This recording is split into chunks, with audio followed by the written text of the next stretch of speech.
This ain't entertainment. This is a move. This is prophecy with a pulse. A soundtrack for the remnant. We don't just make music.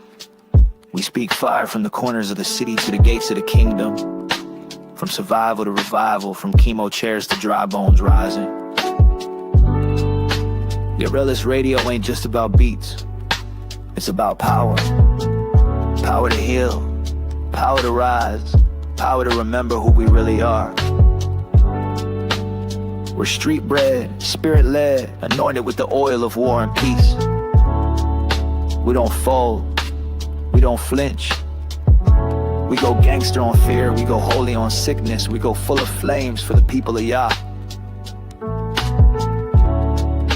So if you're tired of dead religion, if you're done with fake healing, if your soul been searching for the real sound of heaven, you just tapped in. This is Gorillaz, and this is the sound of faith on fire.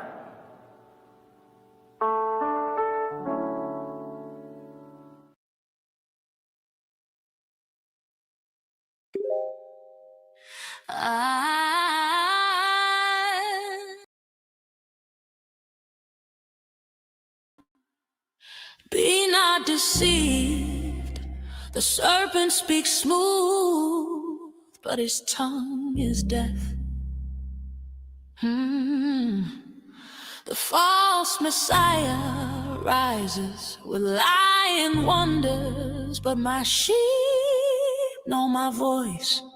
Stay awake,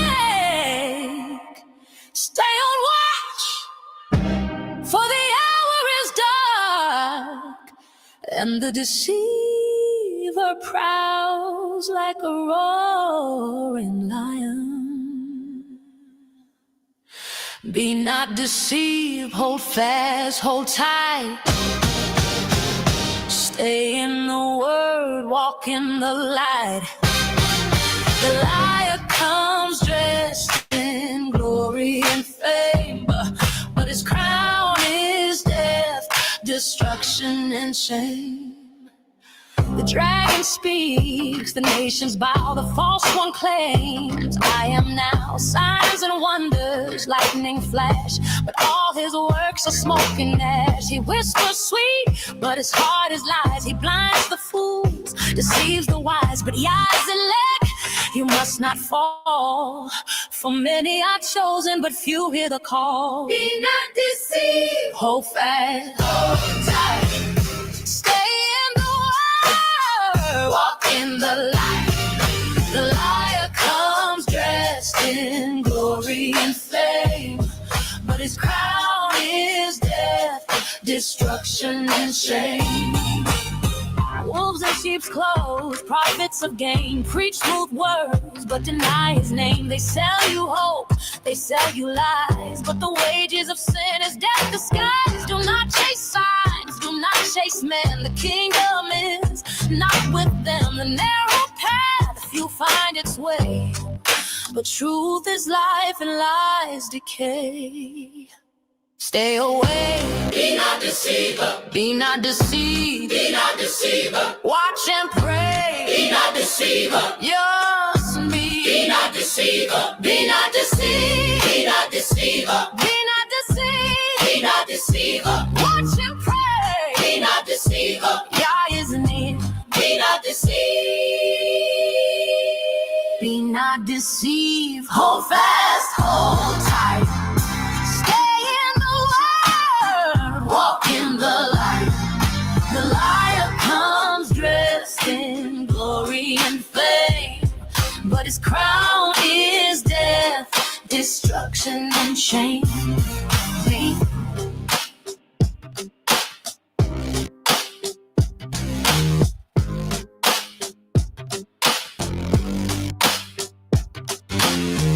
The hour is dark, the devil lies, false Messiah rises,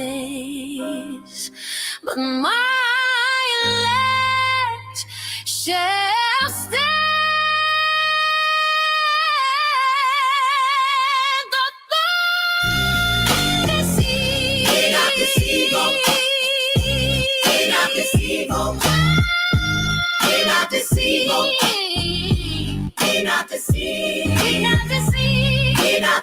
evil. Stay awake. Be not deceived. Hey, be not deceived.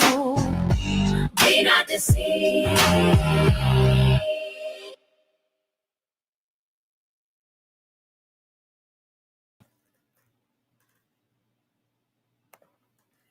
Shalom, Shabbat Shalom. Shalom. Welcome back. Whoa. Hold on.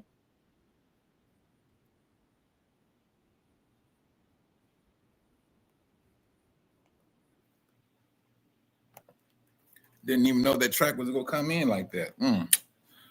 Shabbat Shalom. Welcome back to Rooted in Hebrew. My name is Mike. Shalom, shalom, Brother Robert, Brother Earl, and Brother Dave. Man, I'm glad you brothers are here today.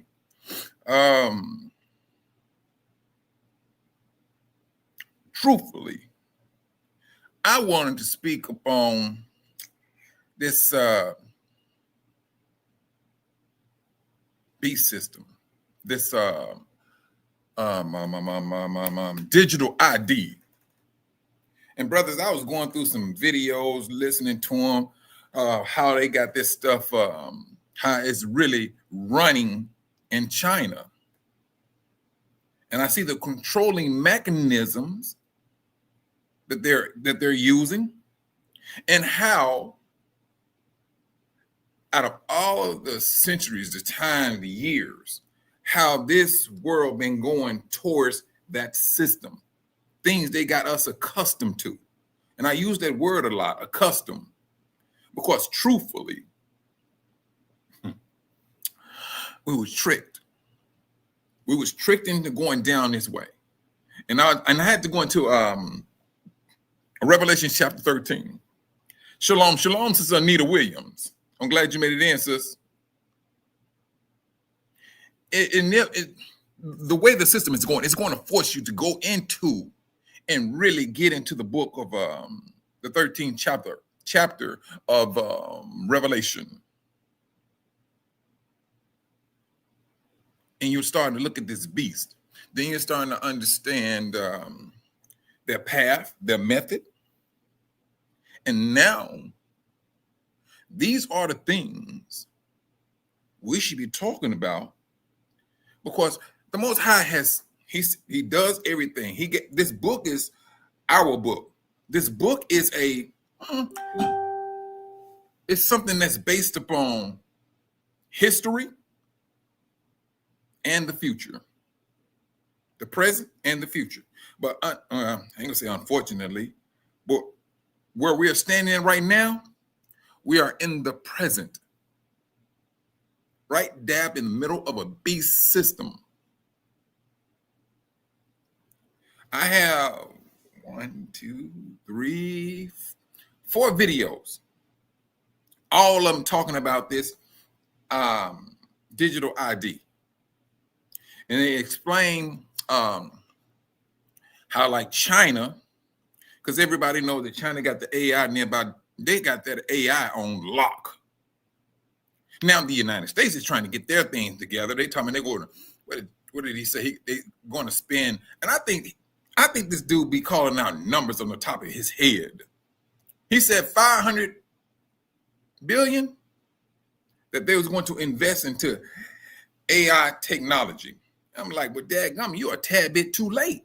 By the time you think you at 500 billion, you think you're about to hit the switch and say, turn it on. They turning on a whole nother programming of AI. So when I say he is left behind, please. The scripture clearly states that this nation or beast is going to take a blow. It's going to take a blow. It's going to take a blow. And we can almost see the blow. We can never see the blows. Because if you go back and you look at it, the United States used to be known as a world power. They took that little asterisk off. It's like people are saying, dude, we're not scared of you. We got something for you. And that's what the world is saying.